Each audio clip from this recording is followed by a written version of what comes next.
Hola Matchers, ¿cómo están? Yo soy Emilio Quiroz de Match. Estoy muy emocionado de hacer esta entrevista. Hoy tenemos unos invitados especiales, de honor, de verdad. Estoy muy emocionado de poder platicar con los mismísimos, los únicos, los grandiosos SIDEPIECE. ¿Cómo están, amigos? How are you guys?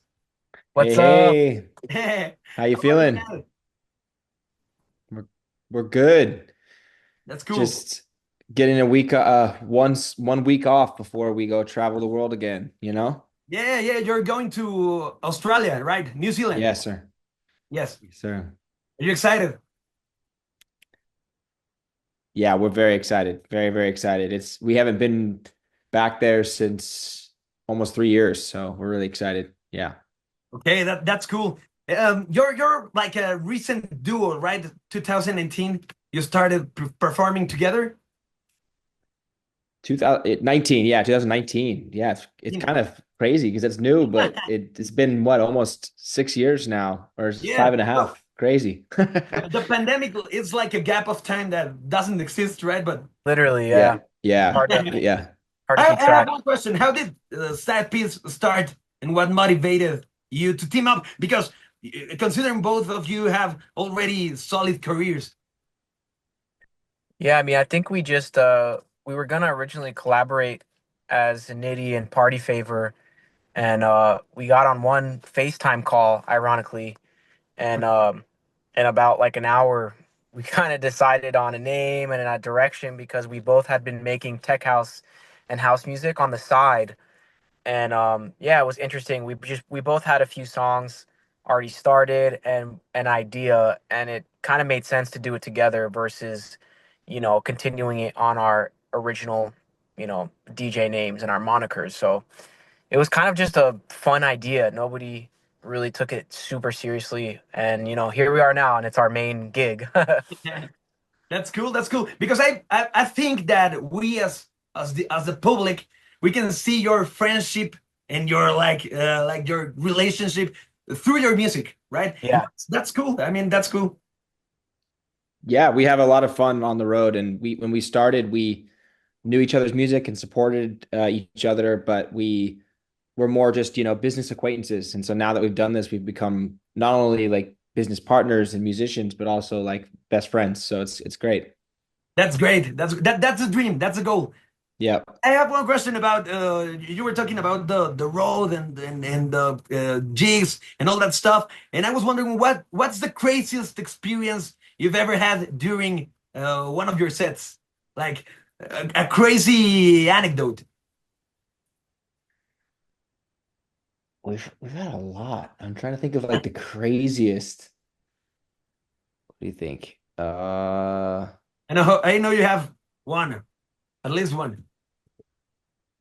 I feel like it's usually weather related that's the craziest.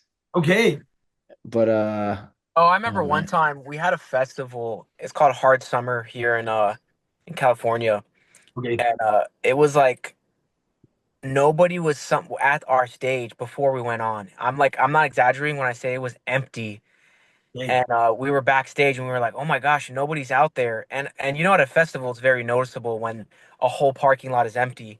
yeah. And so it turns out as soon as our set started and another set had ended, like the entire festival like came and crowded just for our first song. So it was like, I'm not exaggerating, like zero people to like 20,000 in like 2 minutes right during our intro. And it was like the most, I remember us both being like, wait, what's going on? Like so nervous. And then out of nowhere, it was like a flood of people. And it was one of our best sets ever. Yeah, people just came running. They were like running. Wow, that's cool because that should be like the most scariest thing to be an artist. Like, there's nobody out there.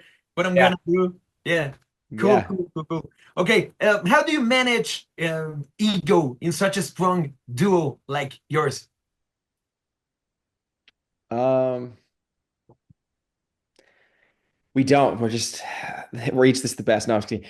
We I think that, whenever you have someone that is like a partner to you that I think is that challenges you, I think that like both of us too have strengths that really complement each other. And so I think that it kind of allows us to kind of push each other harder to be better and better and better. But I don't, in me personally, I don't really feel as much of the ego thing because I think that it's like I look at it more as like what is better for side piece, because Okay. what is better for side piece is better for our career and as a whole. You know, it doesn't matter so much about what's better for me Yeah, or, hopefully for Ricky as well. It's like it's about what is better for us as the group.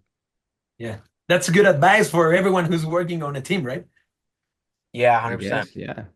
Yeah, yeah. Well, I'm really excited because I listened to Cry for You and I really enjoyed the song. It's a great song.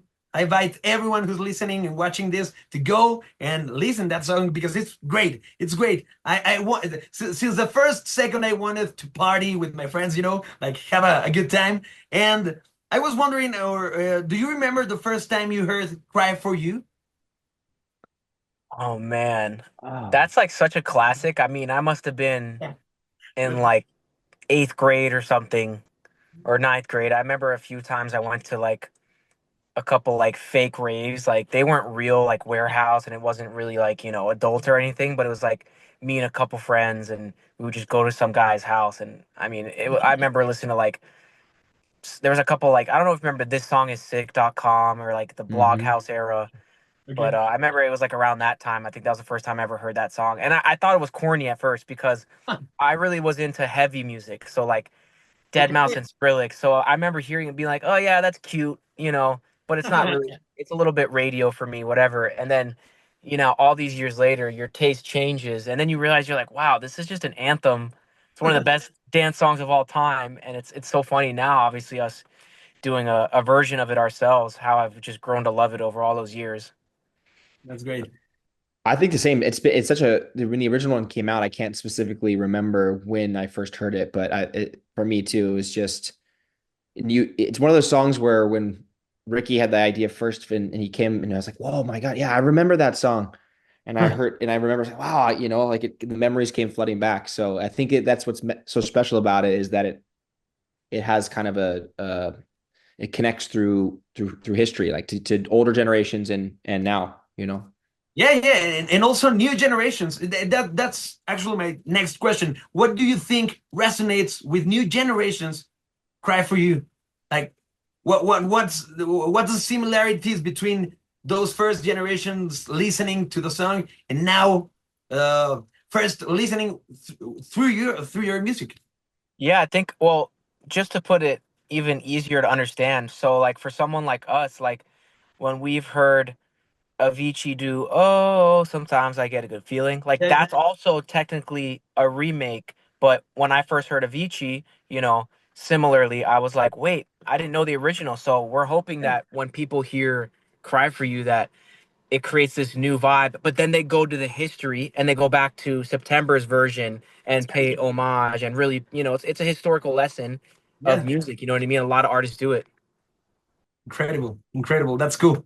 How did you approach like the balance between keeping the original nostalgic feel and also injecting your signature club house energy? I mean, I think that like to touch on the fact that it's such a classic is that whenever we, think about remixing a song or doing something, it's always about trying to, okay, what can we add that doesn't take away from the what made the original special, but also give it a new feeling. So, we updated the bass line, added new drums, a new structure, gave it a new feel, changed up the structure of the vocal Yeah, arrangement. that's true. Yeah, yeah, and I think that sometimes, like on that one specifically, it was more about how can we make it feel fresher and new and in our world, and less about changing it because it was already so good, right? Yeah. So, yeah, Can imagine that was the toughest like mission, like trying to keep it fresh but not ruin the original song. And I really mean it. I love the experience of listening, and I actually knew that September song through you because I didn't knew that song, there you and go. Now you know. yeah, See? I Yeah, love both. And yes, yeah. Okay, amazing. so I have another question. If you could ask September or the original producers one question about the original track, what would you ask? That's a great question. First of all, that's a great question. Yeah. I think what I would ask is, I always love knowing the moment when something feels special. So, you Okay. know, I think on this song, when we played it for the first time and the crowd reacted, it felt really special. But maybe them, it was in the studio when they were like, "No one's gonna cry. Now it's gonna cry for you," and they were like, "Oh my God, that's the like." I'm just curious, when was the moment when they knew, "Wow, this Hmm. feels special." Like that's always my favorite thing is learning when someone got excited. Because when you get excited, that means you hit something special. So that would be my question. Wow, that's great. That's great. Have you ever felt that same feeling like I'm doing something great another time? Yeah, I mean, I think most of the songs that we put out and they're excited about, we have that moment in one way or another. Sometimes it's on stage while we're playing, and we're like, "Oh my God, the experience and the way the crowd reacted to that song without knowing it was ours or whatever." And then sometimes in the studio, we've had moments where we've gotten goosebumps or we've felt really strongly about a hook or lyrics that we all worked on together or a production. So the great thing about music is that if you're lucky, that gets to happen all the time for you. So we're always chasing that feeling for sure. That's cool. That's cool. How much of your personal experiences uh, goes into your music as a duo? For side piece, actually, it's been pretty cool. Like a lot of the remixes and songs we work on, they Huh? come from like, for example, "A Millie" is a song that when Dylan like first started the remix, it's genuine to him because like him and Ryan, one of our managers, are like really big Lil Wayne fans. And as soon as we all heard it, it just brought us back to one of those moments. So it's very like nostalgic for us and personal that like even cash out, when we do something like that, it's because, I grew up in Pennsylvania and even in like Philly, in Philadelphia, it was like a massive moment when people would like sing "Get Up Out My Trap House." Like that's just a Mhm. moment like I remembered. And so when we made Cash Out, it was a thing to bring that back of like, oh, I've experienced this, you know, before, so why not put it into our music? And even originals that we've worked on where it's like I remember Ménage à Trois, like we had the beat laying around and then, Dylan got in the studio with the singer and then they sent it back. They were all excited. And we did this version. There was these things where we were just like, wow, like this is genuinely a funny thing for side piece to like sing about that because it's just like it goes with the innuendo of being a side piece, menage a trois. It's like it kind of all made sense. So it's like it is really fun to like put a little bit of ourselves into each song or even each remix. Great, great, great, great. That's what I mean when I was telling you guys that, like, your friendship, your relationship, you can feel it in your music. That's cool. That's cool. I don't think this happens a lot, like in other bands or other duos. Like, there's not such a tangible relationship. Okay, Yeah. I want to ask you something. Let's see how true the myth is that you're each other's side piece. Okay, are you ready? I'm gonna ask you one question, and you will have to answer for the other. Are you ready? Okay. Okay, okay. What's the other's guilty pleasure song? Guilty pleasure song. Yeah. Hmm, it's a good one. I feel like guilty pleasure song because I feel like that implies like something that's like almost kind of silly and Yeah, like yeah. something you wouldn't expect.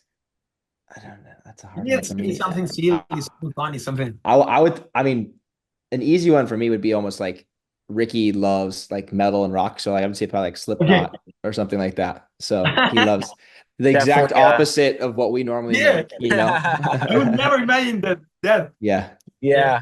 I think a good one for Dylan is I guess it's a little more obvious if you know him as party favorite, but if you only know him as side piece, um, Dylan is actually like a really good taste in rap music, like genuine fan, like Baby Keem, Wow. or I don't know. I'm trying to think of other stuff where like I know he has that saved on his phone, like he has the whole album because it's like one of his favorite albums of all time, and you Okay. know, obviously we do remixes here and there, but it's like he has a really good taste in hip hop and rap and stuff. Okay. You guys each other you love each other. You didn't mention any like silly song or Dylan loves Sabrina Carpenter. Tell everybody. that's what I was looking for. Yeah, yeah, that's what he was hoping for, yeah. Okay, okay. What's the other's favorite track to play live? Hmm. Oh, like while we're the ones that we're playing right now. Yeah, yeah, yeah. Oh, there's this new Medusa song called "No Sleep." We've been getting pretty hyped on that one. It's awesome Nah. if you haven't heard it. But really good energy though. It goes off at every set. Great, I great. think, and I think, funny enough, because it's his old partner, but I would say that Ricky's is probably Bad Boy Genesee remix. Yay! He gets more excited about that than he does our own songs. It's the greatest tech house song of the modern It's so generation. good. Perfect. Which one of you is the bigger diva before a show? Bigger diva. Like, yeah, He's like get ready and stuff. yeah. Like, yeah. Hmm.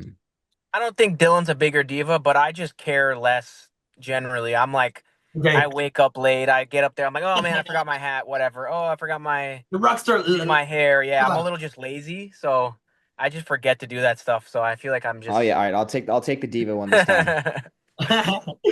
What's the other weirdest habit while touring? Weirdest habit. Yeah. Uh, So a lot of people don't know, but like on stage, we actually just drink a club soda mixed with Oh.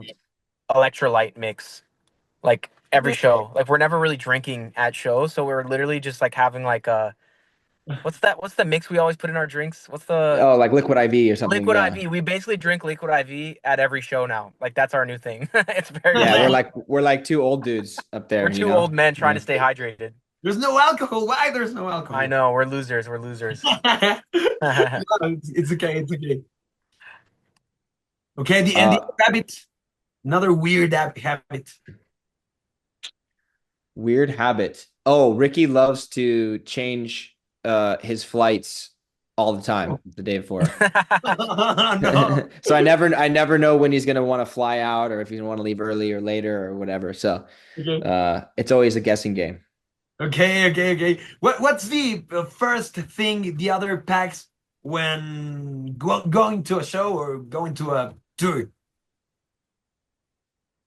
Hmm. I mean, you gotta. I'm so bad at this recently. I gotta do the belt first because it's like 10 shows in a row where I bring my baggy jeans and I don't have a belt for them. Like I just have the worst memory. So I'm like, I need to bring my stupid belt. And then if I don't remember that, I'm forgetting like I don't know, like an extra shirt to work out in or shoes or it's never over. You know, touring, you're always like, oh, I forgot this, I forgot that. Luckily, we're pretty both good at like our computers, our wallets, stuff like that. But like, it's the stupid thing where you're like, oh, I'm all set for the weekend, and you're like, forgot my belt, forgot my I yeah, I always toothbrush. I always forget my toothbrush of all things. It's terrible. Oh, that's true. Me too. Yeah, or toothbrush but I'm always make sure I always pack more than I need of underwear because it's just Ooh. you always need more than you think Yep. in socks. In socks. That's true. That's true. Well, guys, thank you very much. Thank you for your time. Something you would like to say to your Mexican fans? We love you. Thank you for supporting us. We hope to be there soon and see you Please. all over Mexico. Yeah, that would be amazing. That would be amazing. Thank you very Yeah. much. Thank you. Thank you, man. Thank you.